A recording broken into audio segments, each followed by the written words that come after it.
of just kind of telling, no problem. So I'll just start over so that people who join us, who watch this video will be on point with us as well. So I am Teresa Leary Handy, and Dr. Miller started this whole Meet the Majors, he and Dr. Bao. And I laughed when I signed up, because there's no way I could consider myself a major, but here I am. And Chelsea and I were talking earlier about just how nice it is to have an opportunity to engage in like a small setting and share our stories, because we all know that that's a great way that we can grow and learn. So Dr. Miller modeled this great way of kind of just telling his life story. And I'd like to just share a little bit about my life story, so that you kind of understand the unconventional path that the people who work in higher education and who teach you, our path has not been linear in many cases. And so just like your paths may not be linear. And so I want you all to just, jump in if you have any questions. I guess Dr. Bauer, Dr. Miller may be monitoring the chat. If I say something that you feel like you want more information on, feel free. But I always start by saying I'm the daughter of a preacher and a teacher. And that's really important because that informs how I walk and see the world. One of my biggest stories about my life, I didn't even learn until I was in my 50s. So my father, at my graduation dinner for my doctorate, my father shared that, I had a very tough time coming into the world, and I had no idea. I'm like in my 50s, I'm listening to the story firsthand at this dinner with everyone else, as in awe, like, this is me he's talking about. And he talked about how he prayed over me because we were preemie. So back in the 60s, because I am a 60s baby, back in the 60s, if you were born a month in advance, a month premature, that was problematic. They didn't have the science they have now. Now babies who are 1 pound are surviving. So my experience coming into the world as a premature baby in the 60s, and with a healthcare system that was not as mature and as advanced as it is now, was a challenge. And my father knew that. Now, what's really interesting is that, as I said, I learned this in my 50s. So throughout my childhood, I always felt like my parents had this kind of, bumper pad around me. They let me do things, but they were always like, she can't breathe that well. Well, I learned later I had lots of fluid on my lungs, right, as a newborn, And so, but they never told me, they never said that's what your issue is. And, but I always felt it. But I always also heard from my parents, go ahead and try, you can do it, right? And so even though they were fearful of what would happen to me, they did not let that stop me from progressing. And I thank God that they did not name that for me, because sometimes when people name things, you become what they name, right? And so my first thing I want to share with you all is to speak kindly and positively to yourself, right? Because that is how my parents informed my life. Like, that's how they encouraged me. They didn't tell me there was something wrong with me.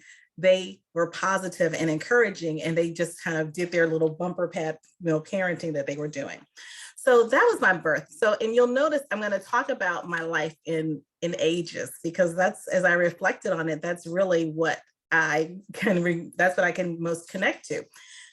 So my next age, it really is kind of pivotal, is when I was around 8 years old.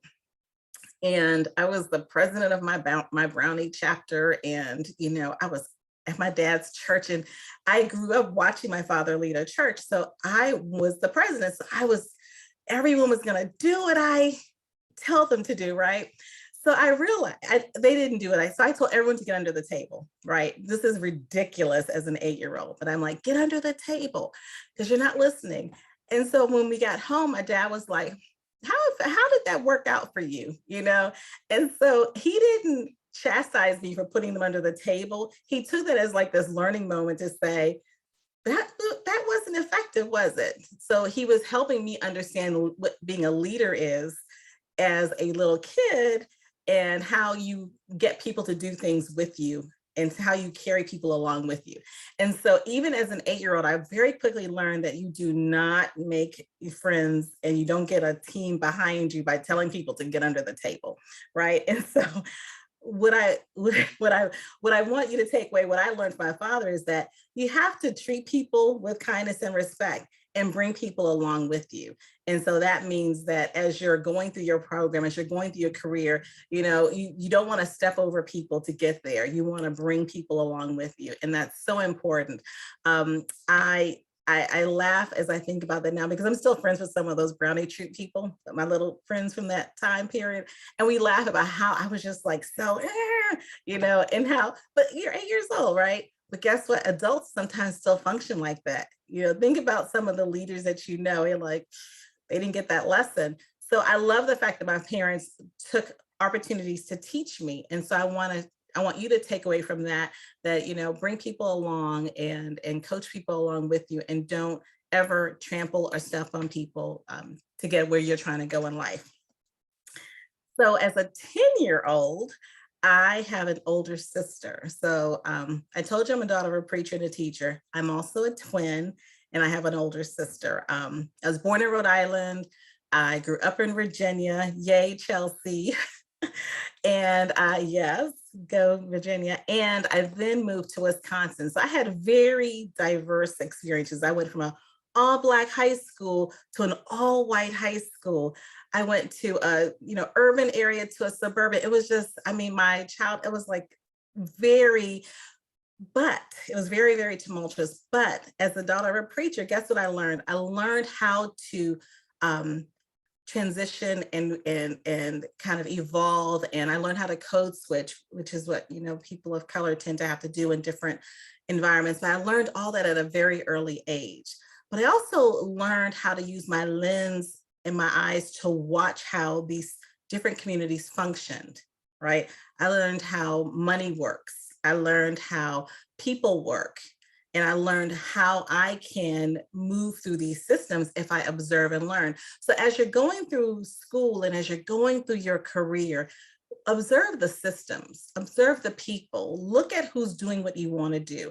Think about how they got there. It's not always as linear as you think, but also really understand the culture of where you are, because that has really benefited me. So if you look at my span of my career, my last position before I started working for UAGC was the Diversity, Equity, and Inclusion Director of a private school, right? So when I look at my life, I look at all of these experiences and how they've all kind of culminated in this really great, awesome career that I didn't have a map for that.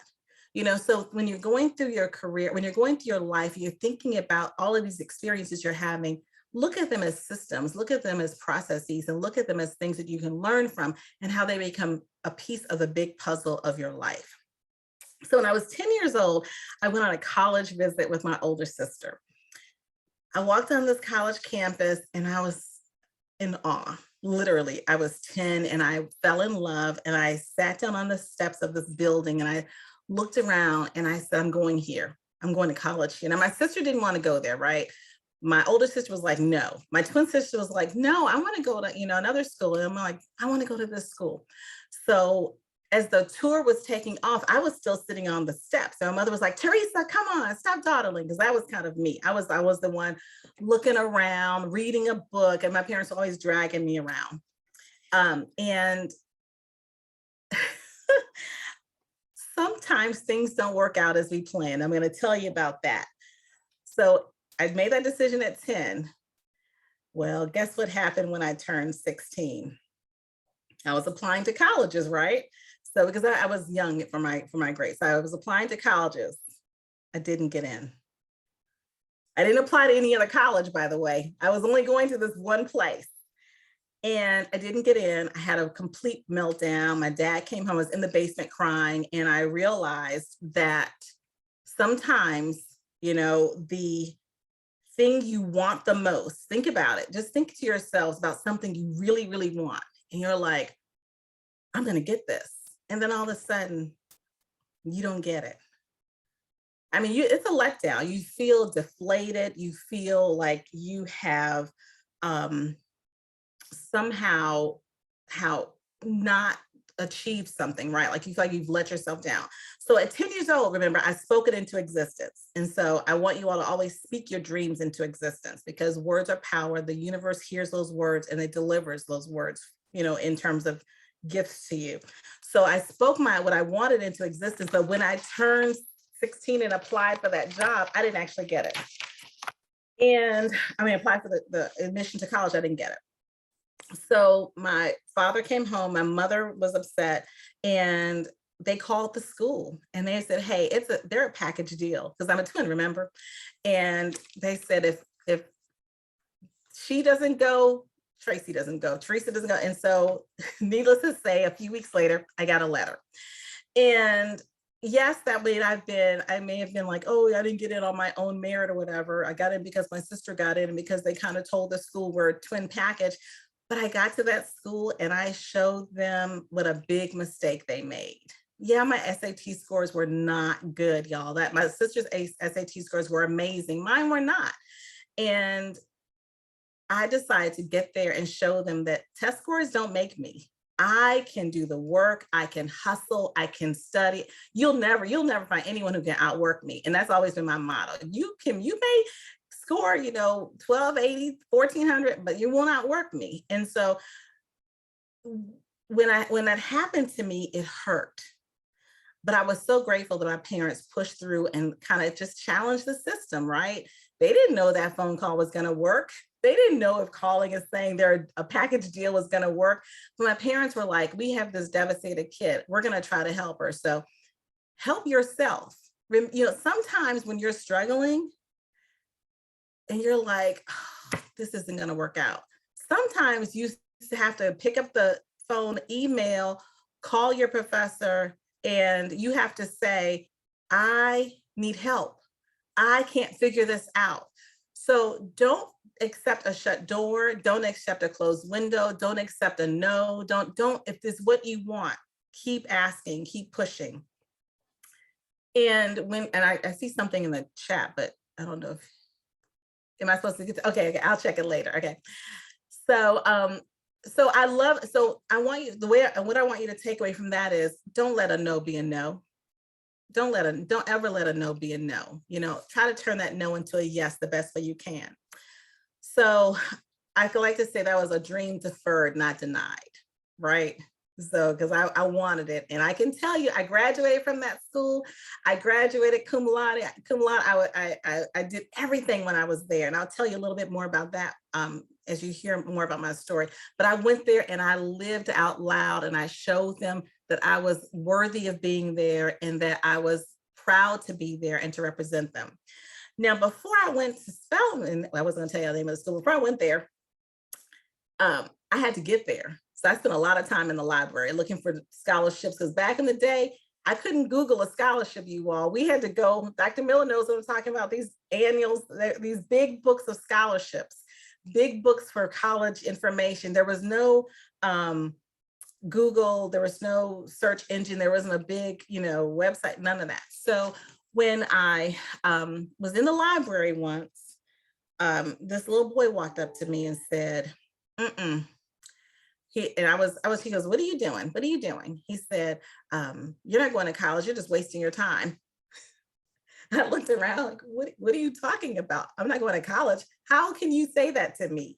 Right? Like, how do you know that about me? My parents went to college, graduate school. In my head, I was thinking, how did you, but he made that comment to me to humiliate me, to dehumanize me, to make me feel bad. He tried to speak my future into existence with his harsh words.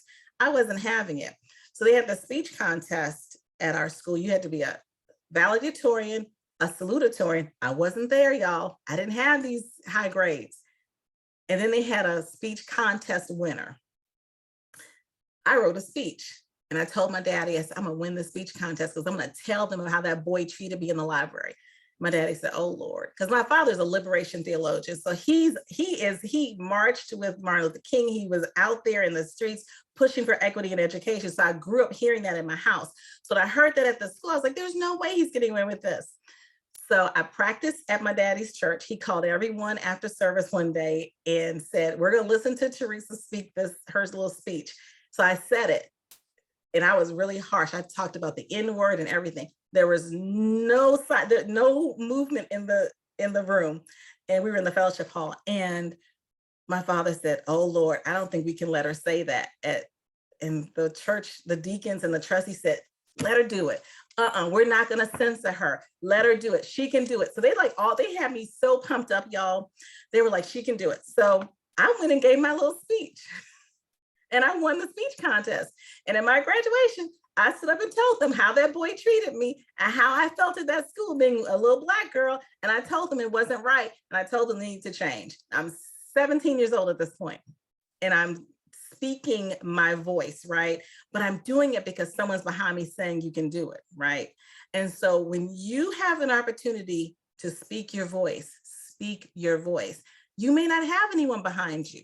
You got to support yourself. You got to prop yourself up, because that's kind of where we are. We're in a pandemic, we're isolated, we may not be around our family and friends. So use your voice and never, ever let anyone silence your voice. That's so important as you're going throughout this path, because you're going to have opportunities and events are going to happen. You're going to kind of wonder and doubt yourself. Use your voice, speak your opinion, and be confident in that. So I went on to college and I became a tutor. I used to walk by this housing project because Selman is located in Atlanta. It's in the urban arena. So there's, there are housing projects around us. You have this beautiful, think about it. Where I live in Memphis, we have roads, and then you have like the surrounding area. So a lot of metropolitan cities, you may have an HBCU that's smack dab in the middle of a community where they could most thrive, right? And you would think that there would be more of a connection. But when I was at Selman, there wasn't a huge connection between the community and the school. It's much better now.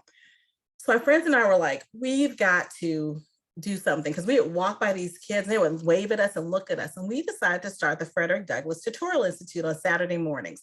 We didn't know what we were doing, y'all. We had no clue. We figured out we needed to do snacks. We figured out that we needed to send letters to the parents. We figured out that we needed to pick them up. This is Saturday morning. We're college students. We're used to partying late. And all of a sudden we were like, we can't party late and be here early, right? So we very quickly figured out how to help these students. And in helping them, we helped ourselves. We became more responsible. We learned how to organize. We learned how to think. We learned how to ask adults for help. We learned how to plan. We were running this little school. And what's really cool is that during the pandemic, one of the students that I helped, a little girl, apparently I wrote her. Now, like I said, I'm in my 50s, so this sometimes goes. Apparently I wrote her after I graduated from Spelman, and I kept in touch with her, and she kept those letters, and she found me on Facebook, and she just wanted to thank me as an adult of a mom of 2 kids married. And she thanked me for modeling for her. I didn't know what I was doing in 19 and 20. I didn't know that, right? People are watching you, and those people could be your children, your cousins, your siblings, your parents. People are watching what you're doing, and they're asking themselves, can I do that too? And when you succeed, they succeed. And that's how this collective work happens in our society. Because I believe each one reach one. And that's really the lesson I wanted to share from that experience is each one reach one, each one teach one. As you're going through this process, take others with you in your family, encourage others to get this education. Because one of the things that my father told me, and my father passed in July, and this is the first month, y'all, that I could actually talk about him without breaking down in tears. And Dr. Miller and Dr. Brown know, because I've talked about him in other meetings in the last 6 months where I cannot get through it. But I learned that just because he's not here doesn't mean he's not here, right? He's here. And so that's what I've come to learn. So my father said that education is the one commodity that people can't take from you. So get all you can and can all you get. I'll never forget that. And so keep going, and take others with you on that. Help develop and build this idea of excellence within your family around education and success, and build that cohort, build that kind of relationship with your cohort. I'm sorry, Desra, my father died the exact same day. They're angels together. I love that. Oh, God is so good. God is good. God is good. I get it. I feel you. I feel you. And so in your cohort, find support, find people that you can work with.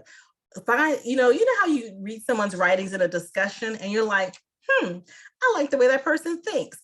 Connect with them.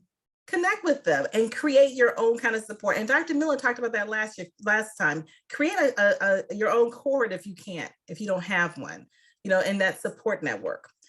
So now I'm 20 years old, y'all. And I decided that I'm going to be an attorney because I'm like, this teaching thing, I'm not going to make a lot of money doing that. I'm going to become an attorney. So I decided to go and join the Pre-Law Society. So there isn't a Pre-Law Society at Spelman, but there's one at Morehouse across the street. Spelman's the all-girls school, Morehouse is the boys' school. So I go over and I observe and I watch and I realize that the boys are going to try to keep the membership, like all the officers to themselves. I'm like, oh, no, no, no. I want the girls to run this Spelman Morehouse Pre-Law Society. So I start a little underhand campaign and I get my little friends and I start giving out candy and I start telling people, all the things I'm going to do. And I end up winning the presidency, right? And so when you win something like that, you have to remember to show gratitude. And I remember as I won, I said, we're going to have a Christmas party and we're going to, the boys were like, oh, a Christmas party. So they kind of forgot the loss because I immediately buffered it with this complimentary, we're going to have this Christmas party, we're going to have food, da, da, da. So as you're going through your life and you're winning, don't forget gratitude. Don't forget to thank the people that helped you. Don't forget to thank your professors and who write you letters of recommendation. Don't forget to thank your family for helping you with your kids while you're studying. Just remember gratitude. Gratitude will go a long way.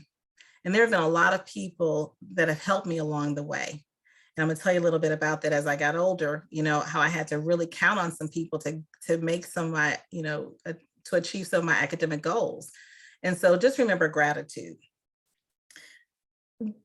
After college, I went right to graduate school for the first time. I went directly, I was 21 years old. That was too young. I didn't know what I was doing. I was confused. I went from a historically Black college to an all-white school, went to University of Chicago.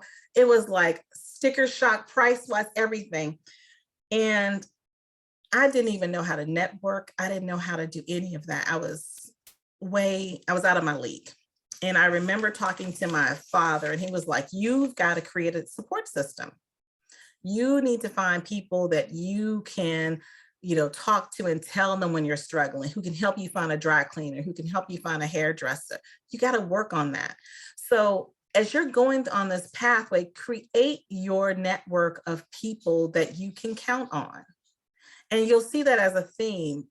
You can't get through this life without people. You can't get through this life without a support system. And that has been, I think my saving grace is that I had a support system that I either created, that I identified, it wasn't like it was just automatic, but I've had to manufacture it. So after graduate school, I got married way too soon. I got married at 24, way too soon.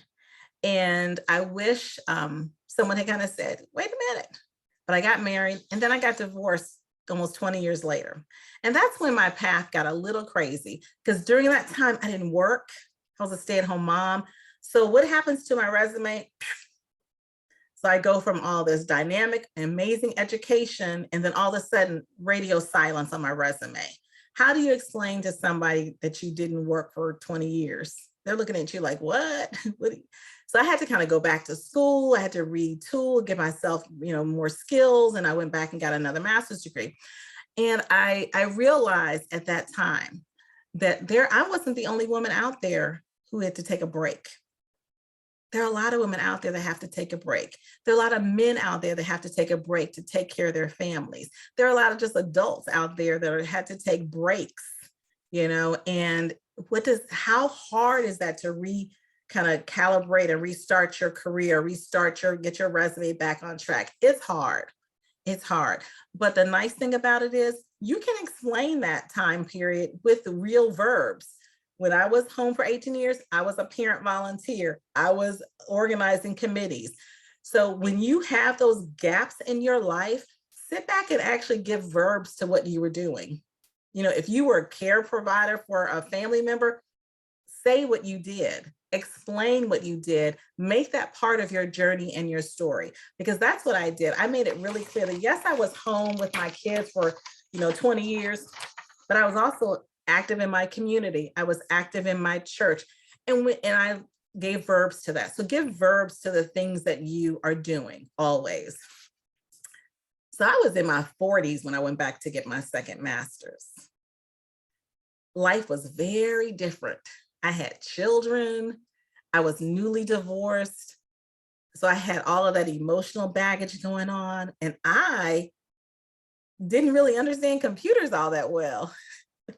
And even today, I struggle with a PC and all of the technology and all of the, it's different, right? And so giving yourself grace and accept, kind of understanding that this, either if technology comes hard for you, let people know that and get some help. Like I tell when I call the tech support, I'm like, hey, this is hard for me. Help me understand this. Ask for help, because when you have gaps in skill sets and you have gaps in understanding, the only way you're going to fill that gap is by asking for help. So don't be afraid to ask for help. I was in my 50s when I completed my doctorate. Always be a lifelong learner. You don't have to stop just because you hit a certain age. My father was in his 60s when he got his doctorate. He was in his 60s. He died when he was 86. So he was living life out loud and he was pushing through. So don't let a number stop you. Don't let age stop you. It doesn't matter. It really, truly is a number. I may be 54, 53 and a half. I feel like I'm in my 30s. Like I literally feel like I'm in my 30s. Now, if I stand up from this chair, I go, ooh, now I feel like I'm in my 50s. But once I walked around a little bit, I feel like I'm in my 30s. And see, Dr. Miller, he's really in shape. He does a whole bunch around exercise and fitness. And I watch his inspirational videos and I keep saying, I'm going to do better. But don't ever let age be a determining factor when you get education. Keep going. It doesn't matter how old you are. You're never too old to learn. But what I'm not going to do is tell you that it's not hard. It's hard. It's hard. I'm going to tell you, it was hard with me with a divorce. It was hard. So when my kids were with their dad, I worked my butt off. And when they came home, I got up early. I stayed up late. Okay. It's a juggling act, because remember, getting your education is a controlled amount of time. It's not like 12 years. It's a few years. And as my father used to, no, actually it was a friend of mine used to say, I can stand on my head for X amount of years. I can stand on my head for whatever. I can stand on my head for 2 years while I finish this degree, meaning that I can be uncomfortable for 2 years because I know the end is clear, the end is near.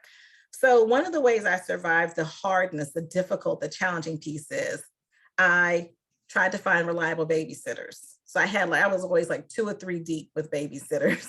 If one person was like out sick, I knew I could call the next person, and everybody knew what my situation was. I was very transparent about that.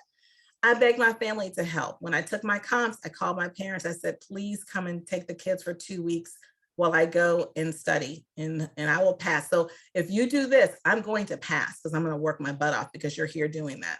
So getting people on board with your journey, and then when they watch you doing this, you may inspire other people, then you can support them on their journey. I dropped out of all my organizations. And so this is one of those things that's kind of hard for students sometimes to get, is that you kind of have to put your life on pause for a minute. You can't be, at this, you can't be out this, it's school. It really is, laser focused school, because like I said, it's a short period of time if you're focused on it. I notified my friends, hey, I'm in school. You can either help me or I'll see you in a couple of years. And that was hard. And some friendships didn't make it, others did. Chuck E. Cheese, those little bounce playhouse places, the little, trampoline places, they were my best friends because I took my daughter and a friend. They have free Wi-Fi. I camped out. We had dinner, lunch. I had my laptop, my books. Literally, I would camp out in the corner. I could keep my eye on them and work. You have to make life make sense. Cece's Pizza, inexpensive, sit in the back, they can eat. I do my work. Same thing with sports practices. I did my work. My son was at the game. I'm like doing my work. So like I said, lots of late nights, lots of early mornings, a lot of crock pot dinners, a lot of sandwiches, a lot of leftovers. I wasn't trying to be Betty Crocker. Like everyone was on board. The kids, I told them, they showed up with me in class. If I had a presentation, they were sitting in the front row. I had to drag them with me. But guess what my son told me recently when he just finished his finals? He's a junior. He should be a senior, but that pandemic year, but God bless him. He's a junior.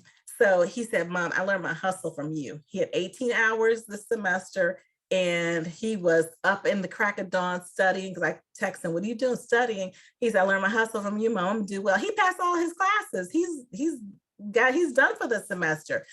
Your kids are watching you. Your brothers and sisters are watching you. Your nieces and nephews are watching. They're watching the hustle. They're watching the work it takes to get those grades. You're going to help them by modeling for them. You're going to help their trajectory go even higher because they're watching you as a first grader. So they're going to sit down, hustle, and do their work really well. They're watching you as high school. They're going to work hard. So understand that this journey of yours is not going to be super linear. It may not be easy, but it's manageable and it's doable because you can stand on your head for 2 years, 3 years, 4 years, whatever the degree time is. If I can stand on my head and do this and figure out systems and figure out people and parent 2 children, and I had to drop a class when my son was going to college, I had to drop a class. And that was hard because I was like, that cost me money, but I had to get him to college and I couldn't keep going to that evening class 2 nights a week and help him get to college because when he needed me, I wasn't available because it wasn't just that 2 nights a week, y'all. It was the homework that goes with it. So if I can do it, I believe that you can do it too. In fact, I know you can do it too.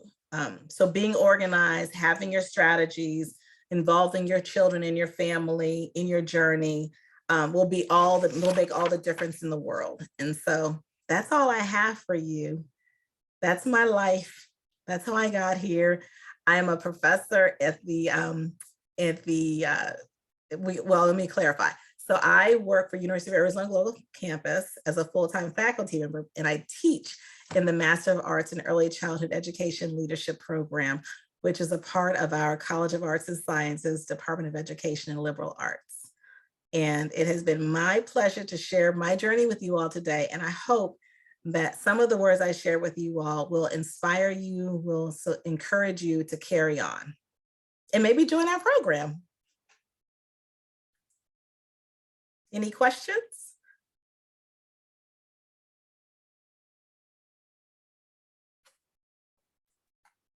Let me check out the chat. Mm-hmm.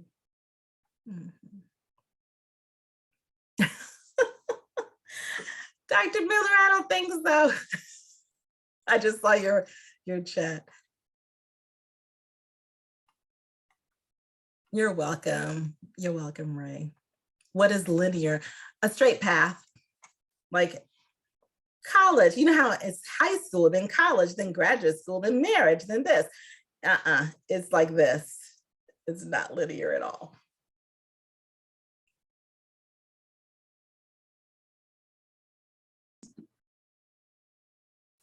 Maybe someone can kind of share what their plans are, what their educational goals or vocational career goals are.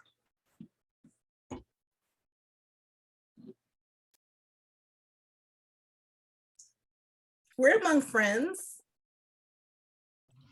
Yes, I don't mind going first. Right now, I'm currently working towards my bachelor's in communication, and I really appreciate your story because I related to it on so many levels. I've been debating lately pursuing my degree or pursuing my master's after this. And I'm 39. So, like I said, I relate to that journey very much. And same thing, 2 kids, family, I work full time. And I devote every minute I can to what I do. Mhm. And it's been a journey, but one thing that I have learned about myself is I am definitely a lifelong learner. It was an investment in myself more than anything. The degree that comes with it almost feels like a perk. What I got out of it, the most is what I invested. I feel like the minute I started going to college and investing in my education, my life turned around in multiple ways. So honestly, this has been one amazing experience that I really don't want to end, no matter how tough it is. I definitely don't want it to end. So I haven't decided where I'd like to go with my master yet. But I'm definitely, it's going to be something that I have to do next. I challenged myself by joining the honors program Mhm. to see if I could rise to that challenge. And if I did, I figured that would be my stepping stone to know that I could do this. And I could keep going. So I'm still working on figuring that out, but I'm definitely on the right I love that. That is awesome. I wish you well with that. In like I said, the passion, the work that's put into it, the degree is that's the icing, but the process is really, I find it enriching as well. So thank you, Wendy. Desra? I just wanted to thank you for your story and for all your words of wisdom. And I wasn't trying to be sad when I told you about my mom, but I really like something that Judge Greg Mathis said, to turn your pain into power.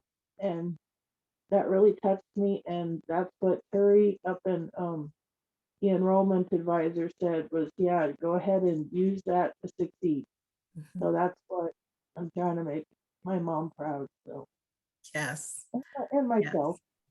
So Thank you, thank Desiree. I know you pushing through is really hard, and grief is different and it hits you at different times.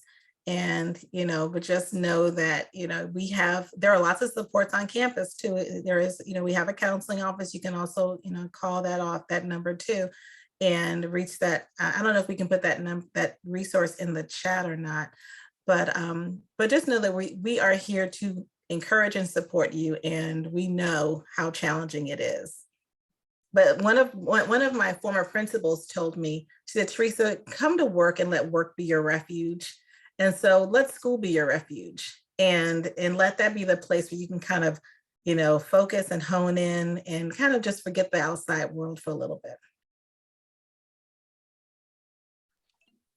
It's like we have two young college students here. Marika has young college students, so does Ashley. Getting them started early. Yes. Yes. I'm so sorry I'm late. I've got a little one that hit his head, so trying to multitask, but I am basically, my major right now is bachelor in psychology. I've kind of always been really good at helping people with, their mentality, and ever since I had my son, I went the whole postpartum, and so that really got me in. And then this last August, my sister kind of went through a traumatic experience. Her neighbor, she lives in a trailer court, and they are in a corner, so they're really, really close. Her neighbor committed suicide in their driveway, and she found them. And it was very traumatic. And my sister, she couldn't go home for days. We were trying to raise money to get her to a hotel. And she went to the local community center here, and they couldn't get her a therapist for like 4 to 6 weeks.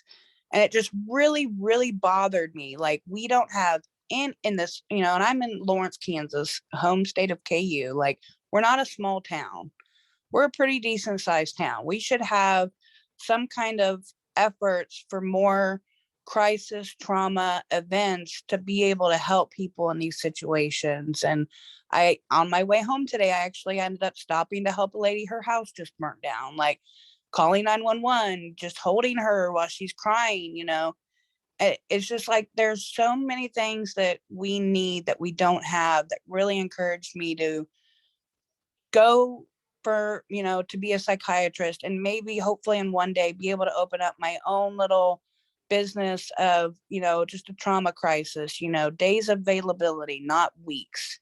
That's my biggest thing, is days of availability. I'm trying to be a little bit realistic with it, but that's just what like pushed me over the edge. It's like, okay, something has to be done. We cannot wait weeks. Nobody can wait weeks. So that's me. I'm here. Ashley, what an amazing testimony and story, and such a servant's heart you have, and when you are passionate about something, the degrees will just come, like the skills, it's not going to be, those aren't hurdles for you, because you know where you want to go. You have this vision already, so now you just have to manifest it. So I think it's amazing. Very good. Thank you for sharing that. I'm probably the only one that haven't spoken. Sorry, guys. My name's Marika. I'm interested actually in applied behavioral science, so I've been trying to do that. I'm really interested into seeing like how mental health and the brain and just the human body works and all. I was in foster care for about 12 years, and so like I've seen firsthand how like you can take an innocent child who's never really been through anything and then medicate them so much to where they're in need of it. And then when they turn 18, they don't have that. And then that's when they turn into drug addicts or whatever the case may be. But I've started seeing just little stuff, and I just wanted to understand it, I guess like science wise, and I've also wanted to like start an organization for people like myself, because I started running away like at the age of about 8 or 9, didn't really understand a lot of the stuff. And I've noticed like, I feel like a lot of kids around that age, or even 10, 12, or even 20, had somewhere to just go to, like a getaway spot. Like if you're gay and you don't want to tell your dad or your mom or whatever, you don't want to get beat, you can go to this house. Or, if you're pregnant and you're in fear of natural stuff, you can come to this place. And in order to do that, I wanted to understand how certain minds works, because, like in the olden days, they used to have like people that were autistic or schizophrenic. A lot of people are ashamed to even tell their parents, tell people that they had a kid like that, so they wouldn't get them diagnosed. And then they just go on and just be, oh, they're okay. In the African American culture, it's really like that. They don't want to just say, hey, this person has problems, so they're okay. And then people medicate them, and then it's just a whole cycle. So I just wanted to understand it to stop it. And then I have a 2-year-old, and I want to understand her too, because she's kind of crazy. No, Margaret, I love your story. What I didn't share is that my first career was as a social worker in child welfare. So I worked with foster children directly, and you have spoken to my heart when you talk about the lack of services for children who are aging out of foster care. One of the things that I did was I created this program where we had suitcases, because I got tired of moving children in black plastic bags. I thought that was and then we don't want to unpack, and then just no. And that was back, I think I did that in 1992, 93. I mean, so back in the 90s, I was like, that was 20 something years old when this is not right. And then I had a student who one of my foster children wanted to, be a model, and the foster parent was not supportive at all. So I went to the agency. I was like, if we're paying for her to do this, we should be able to find money to put her in a modeling program for the summer. They found the $800. So I don't know if you've noticed that throughout my life, I don't accept anything as a no. Yeah. And if something is just, I'm going to push for that, right? Because to me, it was justice for her to have that access to that modeling school. My goodness, that's the least we could do for her. She's without her parents, right? And then you also feel like, if you're not the perfect child, you get a 7-day notice. So if you don't breathe correctly, or you don't clean up right, or you have an attitude like every other kid, you just get bounced around. And then you're supposed to be stable, and you're supposed to stay good in school. And then it's a lot mentally. And then you're not even around your family. Your family. Okay, so And the game playing around when you can see your family, you know. Yeah. The foster parent controls that a lot of times because they're like, I'm not going to transport. And then the But a lot of social times they're worker, worse. yeah, Like my brother's first month, our first month, he was raped. We didn't experience none of that stuff dealing with right. that. But as soon as we go to other ones, that's when you learn a lot of stuff that you should not be able to. But stuff, I feel like if I had that organization, I wanted to call it Rika's house. You just go there and just escape, you know, like not run away. We're not kidnapping kids, but you can take a shower, daycare, eat, talk. You know, of course, there'll be rules, no smoking and stuff, but just get away. A safe Speak place. that into existence. Yeah. You and Ashley are like, speak what you're saying right now, you're manifesting your career, you're manifesting your life, you're manifesting your dreams. And so this education is part of what gets you there, right? Because remember, the grant funders are going to want to see all these degrees, and they're going to want certain credentials. But your passion and what you're saying, you know that there are children like you tonight who are wondering if they're going to be picked up tomorrow. Until I take 25. So it's like now stuff that I couldn't comprehend or didn't grasp, like I have to teach my daughter that type of stuff. And I don't know how to teach it. So if I learned about it, it's kind of more therapeutic on my side too. And then I get to teach other people because I only know from one side. Like I was 9 years old, they took me from my parents. I cried, they gave me depression meds. I peed too much, they gave me meds to stop peeing. Like anything to alter to me being perfect, they gave me meds for it. Then I'm in school and I can't remember anything, or now I'm out of school and it's just like I started this online courses and it's really hard because I see 250-word essay and I get overwhelmed by it. But then I'll do 390 and then I'll get happy. Right. Like, oh, I can do it, but it's just myself. So I feel like I need to be like in a class like this or talking, because if you just give me paperwork and say read it and turn it in, it makes me, I don't know, go crazy in the head. Like I start thinking about my birth certificate and stuff I have no business even thinking about. But try. Well, the nice thing is that as you continue through the program, you are, you're going to come in contact with professors that you can kind of say that to, Yes. So say that I'm struggling with how to frame this, this assignment. I'm more of a hands-on learner. Like if you just tell me, I can read really fast and really well, but my retaining the information, I don't know what I just read. But if you tell me what I just read, it'll click more. So I had the audio helps more for me, like having it read to me, and then I'll like repeat it, kind of like a song. Because if I hear one song 2 times, I know the song. But if we watch TV with the closed captioning on at our house because my daughter has ADD, and so it used to annoy me, but now I actually read it because I'm like, oh, it helps me actually focus on the show. Like I hear it, but reading it and listening to it helps me more. Exactly. Hey, Desiree, I want to understand. You said, are they manifesting change too? What does that mean? Well, they had mentioned that they were, I think it was like manifesting themselves, or like, I forgot what I meant, but I thought that they were also manifesting change in a positive, like thinking out loud and trying to take what's in their head and make it become something that's really awesome, in a few years from now. Mm-hmm. That's what I meant. Yeah, exactly. Dr. Hand, you have to ask, can I ask Chelsea a question? Mm-hmm. I mean, you don't have to ask. I saw you were on the computer. Were you doing your discussions? Okay, so this is me telling on myself. I'm a bad student, y'all, but so okay, don't literally just talk about Chelsea. Do not say don't speak those kinds of words over yourself. I'm not. It's just I feel okay. So I'm in digital literacy in the life workplace. I can't remember, but it's Gen 102. I think I can't remember the teacher's name because she has just last name I can't really pronounce and I don't want to say it and mispronounce it, but she gave us it's week 1, well we're going on week 2, but week 1 she gave us this essay off bat, like, and I'm just like, oh no. Personally I work 2 full-time jobs and then I'm doing this, so it was like in my head I'm like, oh my gosh, I'm gonna just take this L on this assignment because I can't really wrap my mind around it the way I want to. And I was adamant on taking the L, but then she messaged me while I was at work, like personally and was like, I see you didn't do the assignment.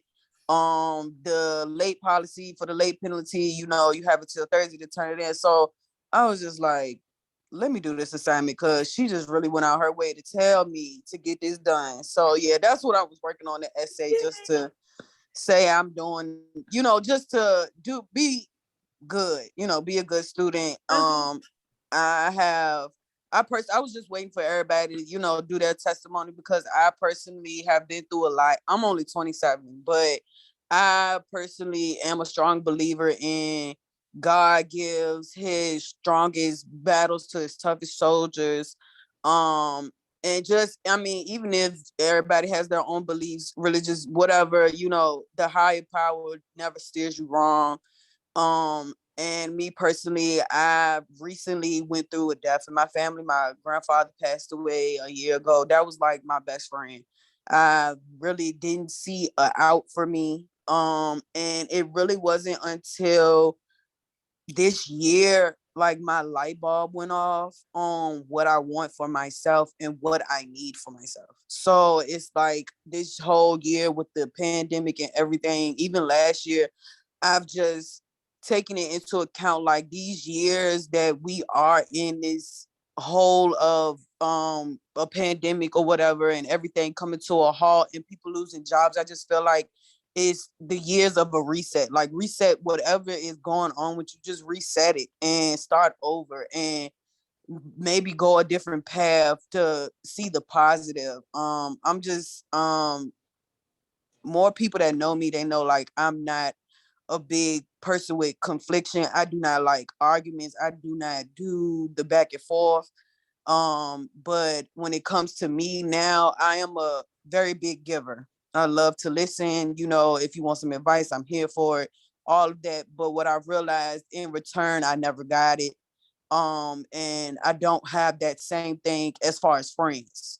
As family, that they're always there, but friend wise, you know, I've just had to let my whole friend group go. Like, well, not the whole one, but the main people that everybody always say, I had to let them go, because what I'm given is not reciprocated. And now it's just, I've enrolled in back at school. I used to go to Hampton University.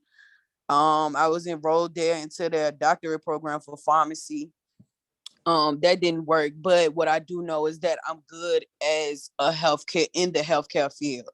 I was licensed as a CNA. I'm currently licensed as a pharmacy tech. So I work at a dispensary. And I work at Omnicare, which is under CVS.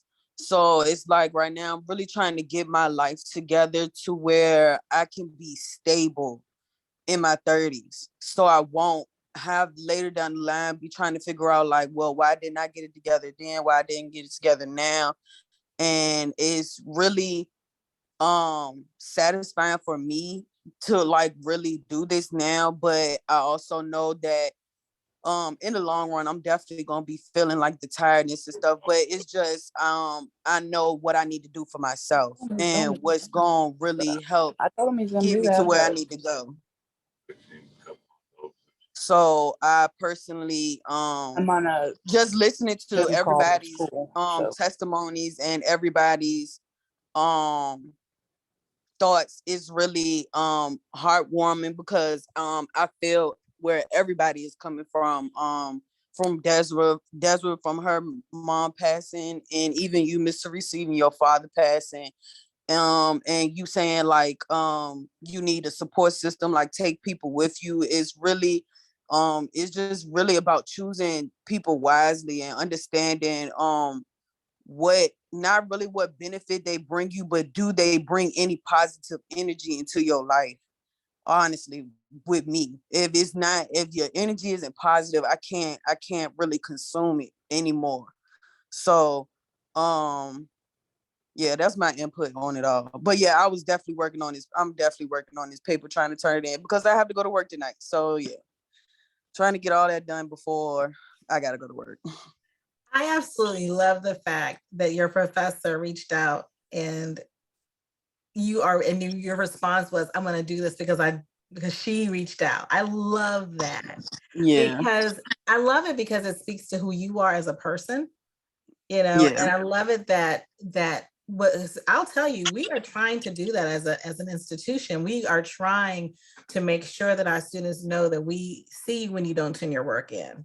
I mean, I do Yeah. that too. I'm like, hey, you're missing this. When do you plan on turning it in?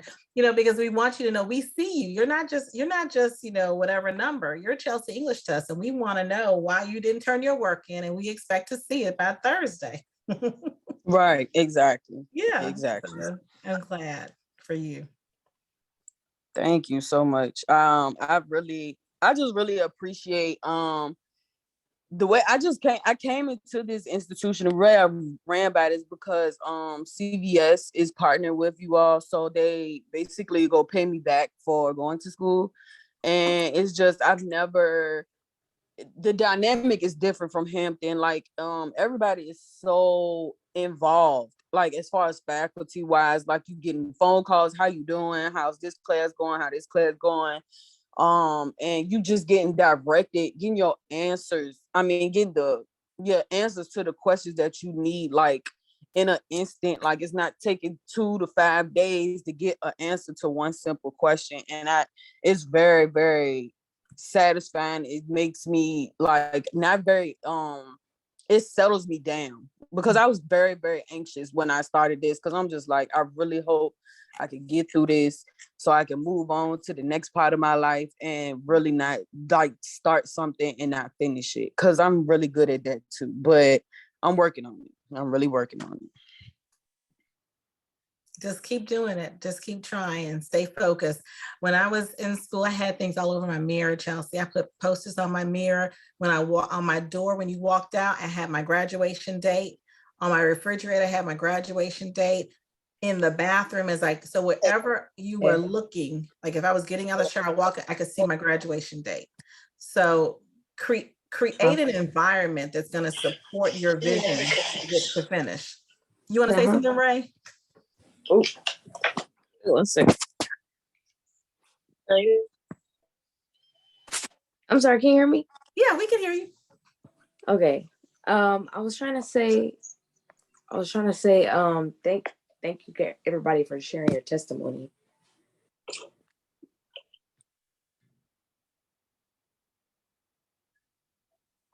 I'm sorry, y'all. I'm like, I can't see anything. We can see and hear we can you hear though, you. just We can fine. hear you and see you. Uh-huh. Okay. All right. Just making sure. I'm sorry. I didn't. Oh, okay. I'll be quick because I'm like, I don't know if we're on a time limit or anything. I am in school to get my bachelor's in education. I want to become a secondary English teacher. I transferred from plenty of different schools. I graduated class of 18. So I'm 21 years old right now. I have a 8-month-old son. I went to Louisiana State University and I went there for a year, and financially I couldn't do it. I hated to see my parents working 2+ jobs to pay for my sister and I's school. So I was like, no, I'm gonna go to something cheaper. So I decided to come back home and to Sacramento, California. And I transferred to a community college, and then I went, it was in SoCal, it's called Saddleback College.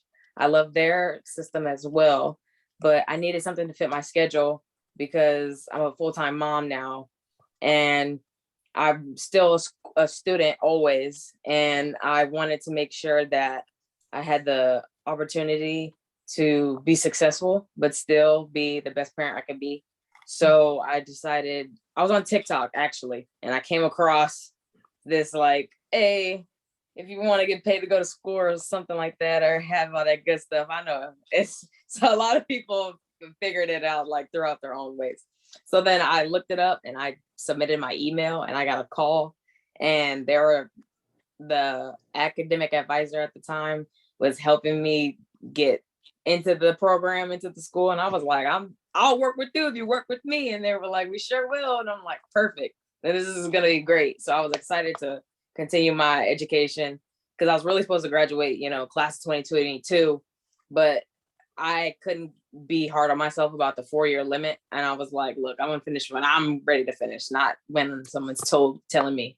I know it's more expensive. I'll figure all the gist out. But I'm just right now, I just wanted to focus on what I wanted to do.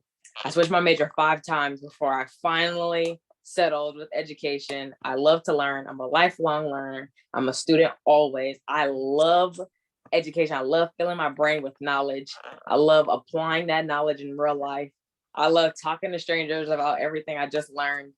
Time management. I love when Miss Teresa, you talked about how like you were going to the trampoline place with your kids and just keeping an eye on them and having a little station. I just got this iPad so I can travel everywhere and make sure I get my homework done. Mhm. I just do the best that I can. It's hard, but it's possible. And I at first I just was going for bachelor's, but now I'm like, oh, I want my master's too, and then I want my PhD. And I'm like, I'm gonna keep Call you going. Dr. Thompson. Yeah, exactly. And that's what I'm gonna do. I'm gonna and this school, like Chelsea was saying, has a lot of involvement, and I'm really excited to go on with this journey. I want to personally hear from Mr. Miller because you keep cracking me up in the group chat. So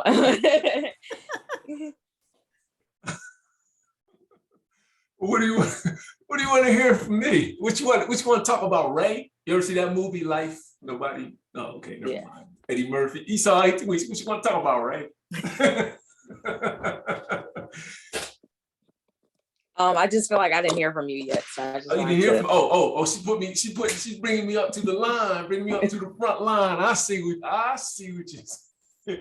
Well, I'll tell you what I'm gonna do. I'm gonna send you, well, I don't know if I could send you, yeah, I think I can find your registration email. I'll send you a link. I was in the last session and talked and ran my mouth for about 25 minutes in there and told everyone kind of about me. But real quick, I'm the lead faculty in the education studies program, so in the teacher preparation program. So that's kind of what's under me. So I built those programs and kind of run the faculty. They work kind of, on my teams. And that's what I do at UAGC. I'm also the faculty advisor for what's called the Global Black Community. It's a student group. So if you guys aren't on UAGC Connect, you can jump on that. I'd be glad to have you in the group. We're putting together our Black History Month program, which is in February. So my 4 tips I gave last week, I think Desiree was on last week. The 4 tips, I don't know if I'm saying them in order, but the 4 tips I said is put away sacred time. So, block off how many hours you need per week, and you let everyone in your house or everyone around you know this is my sacred time to do this. I did a degree online too, and I had 5 kids in the house, 1 in elementary. It was 2. Yeah, it was 1 in elementary, 1 in middle school, and the rest were no, 1 in elementary, 2 in middle school, and the other 2 were in high school at that time when I did my degree online. And I'm married. I had a wife, so still have a wife. So I don't know what was more busy, the school, home, I don't know. So my life was off the chain, right?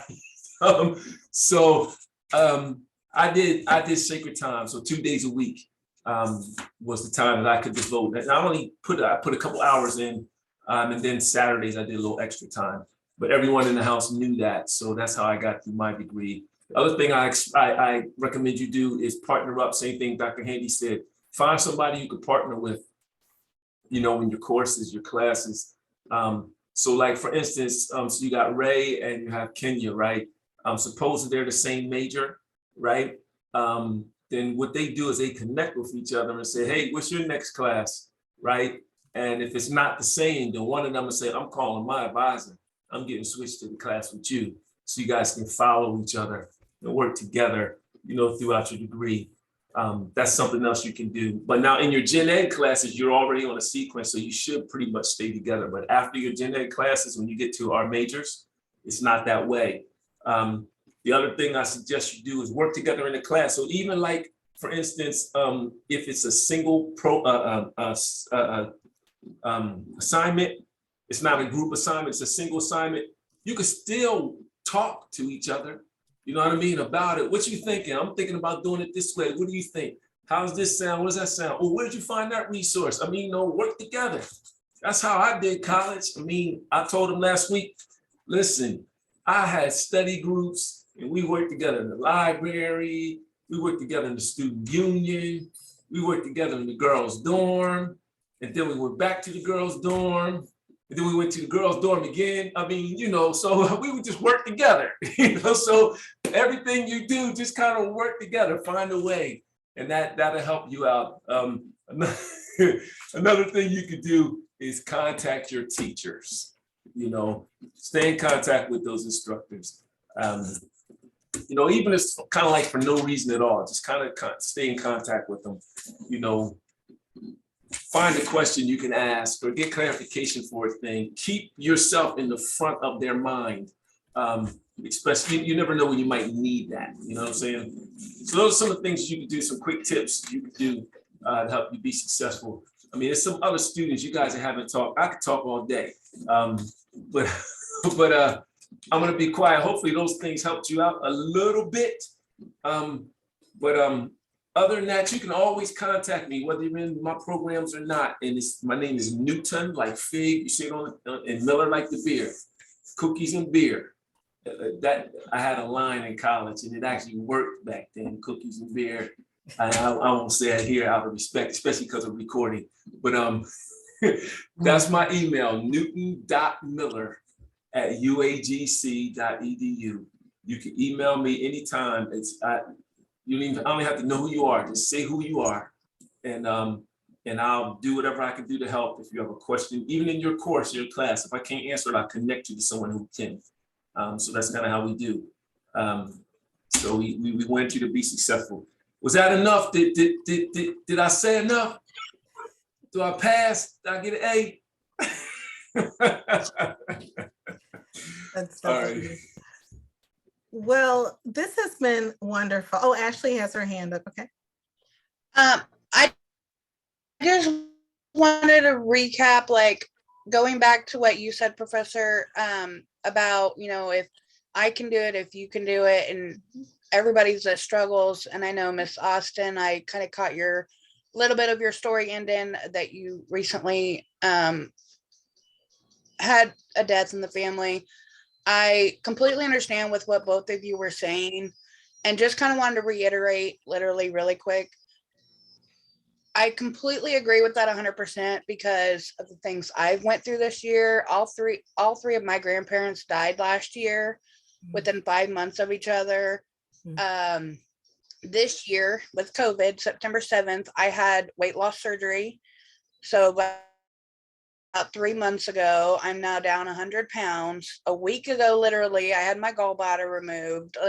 With doing all of this and raising my 3-year-old, a single mom, I completely 100% will back up. If I can do it, you can do it. Like right now, I'm sitting on my bed talking to y'all while my son's over here eating supper and I'm about to start my paper, I just wanted to reiterate that.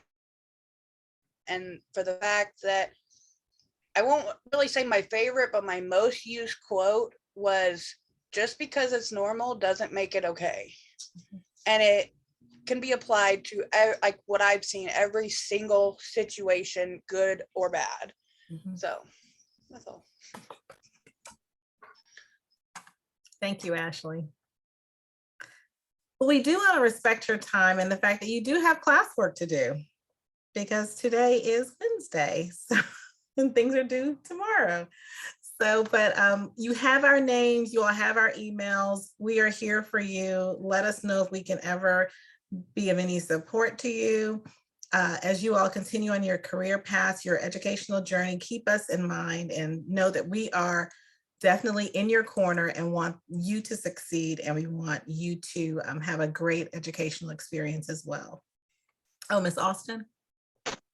I just wanted to know if you guys plan on doing these like as a regular basis, because I'm getting a lot out of them. So I was just wondering.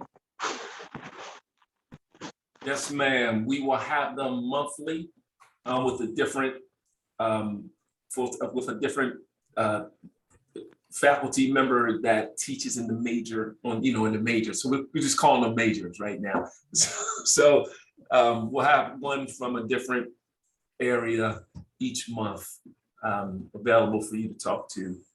So if there's ever any that you want me to kind of hunt down for you, again, you have my email me and I'll see if I can recruit one or hunt one down that's closer to your major.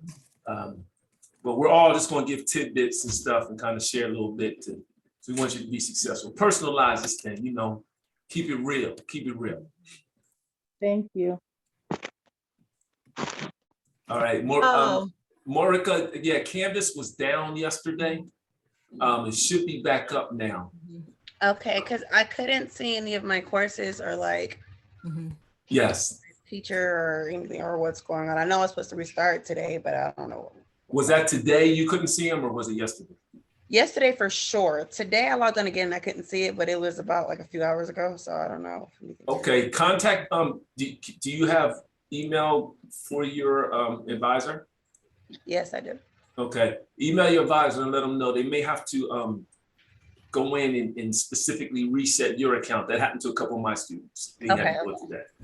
I'll have to call him tomorrow or email. All right, and an email went out to all staff. So anything that might have been due or whatever the case may be, staff has to give you a break on that. Because yes, I'm like, I can't even see it. I tried to do it early, like today. Yes, let's get on it and then let me sign in.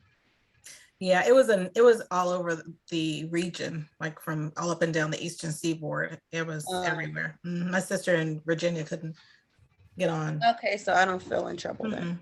No, you're fine. No. Someone else had their hand up. Thank you all. Did someone else have a hand? Okay, good. Well, like I said, we want you all to have time to do your schoolwork. We are here for you. Thank you all for joining us today, this evening rather. Bye. Thank you. Bye. Thank you. Bye. Bye.